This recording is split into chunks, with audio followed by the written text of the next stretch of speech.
ঠিকানি আছে নাকি সব? ঠিকানি আছে?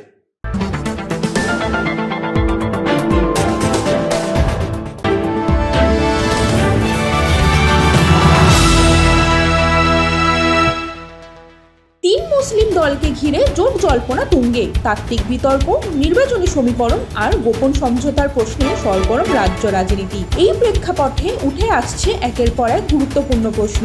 মোহাম্মদ সেলিম ও হুমায়ুন কবিরের বৈঠকের ফল কি হলো?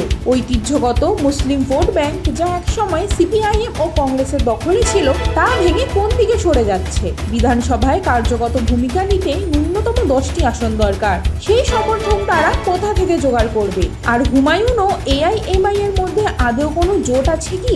এইসব জ্বলন্ত প্রশ্নে নিজের অবস্থান স্পষ্ট করলেন সিপিআইএম এর বলিষ্ঠ নেতা সুজন চক্রবর্তী ক্রু নিউজ বাংলার মুখোমুখি। ঠিকই ছিলেন, তিনি মুসলিম সংখ্যালঘু অধ্যুষিত এলাকায় কিছু আসন পাওয়ার জন্য হুমায়ুন ও আইএসএফ এর সঙ্গে জোট করার চেষ্টা করেছিলেন। আপনি কি মনে করেন সালেমের এই ভাবনাটি তাত্ত্বিকভাবে সঠিক ছিল? সেলিমের ভাবনা বলে আপনি যা বলছেন, সেলিমের ভাবনা কি না দেখুন, ওগুলো কিছু কথা ভাসিয়ে দেওয়া যায়। পশ্চিমবাংলায় বা ভারতবর্ষতে রাজনীতিতে ধর্মভিত্তিক রাজনীতির চাষ ছিল না। ধর্মনিরপেক্ষ একটা দেশ, আমাদের কনস্টিটিউশন তাতে বলা আছে লিবার্টি, জাস্টিস, ইকুয়ালিটি, ফ্রেটার্নিটি এবং সার্বজনীন ভোটাধিকার, we the people of India, সব স্পষ্ট বলা আছে। পশ্চিমবাংলায় আপনি আসুন, পশ্চিমবাংলায় স্বাধীনতার পর ধর্মকে ব্যবহার করে বাংলাটাকে ভাগ করা হলো, বাংলা সর্বনাশ করা হলো। তখন পশ্চিমবাংলায় হিন্দু মহাসভা আছে, পরে জনসংঘের এমএলএ আছে, জনসংঘের এমপি আছে, মুসলিম লীগ এমএলএ আছে, এমপি আছে।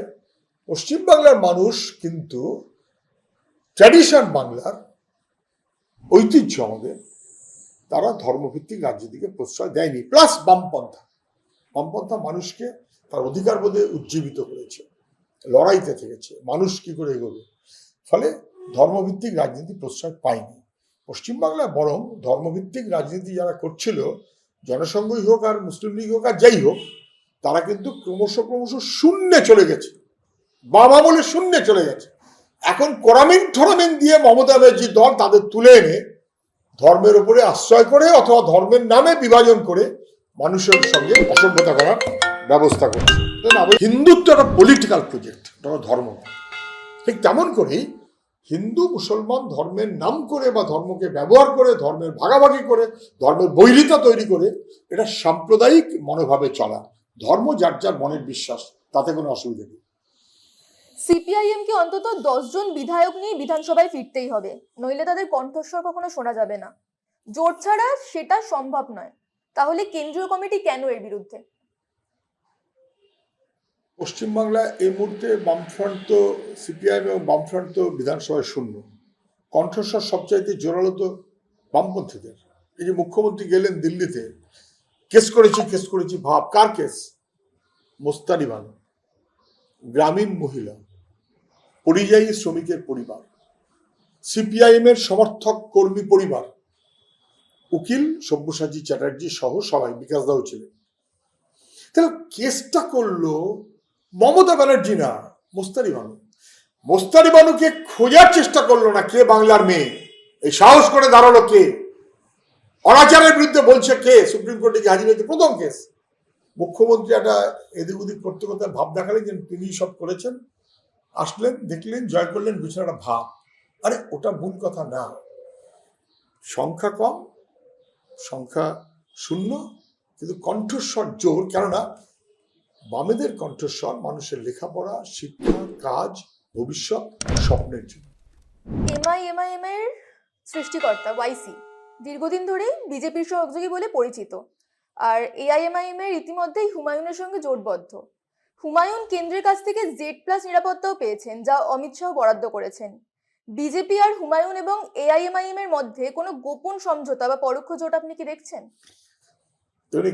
কদিন তো কিসব বলছিল, এমআইএম ইত্যাদিকে অনুল্লেখ রেখে হুমায়ুন কবির বলে একজন সব ডেডলাইন ফেডলাইন দিচ্ছে, এই অমুক তারিখের মধ্যে তমুক করতে হবে, না করলে আমি এমআইএম এর দিকে চলে যাব।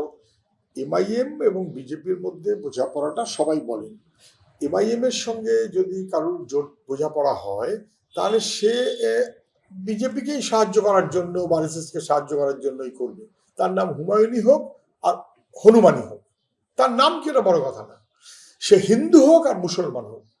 এমআইএম, বিজেপি, আরএসএস এই সব মিলিয়ে যা, তার সঙ্গে যদি কেউ থাকতে চায় তাহলে তার সঙ্গে মানুষ ভরসা করবে তাকে কেন? এবং তারপরে এখন আপনারা বলছেন সে নাকি আবার জেড ক্যাটেগরির নিরাপত্তা পেয়েছে।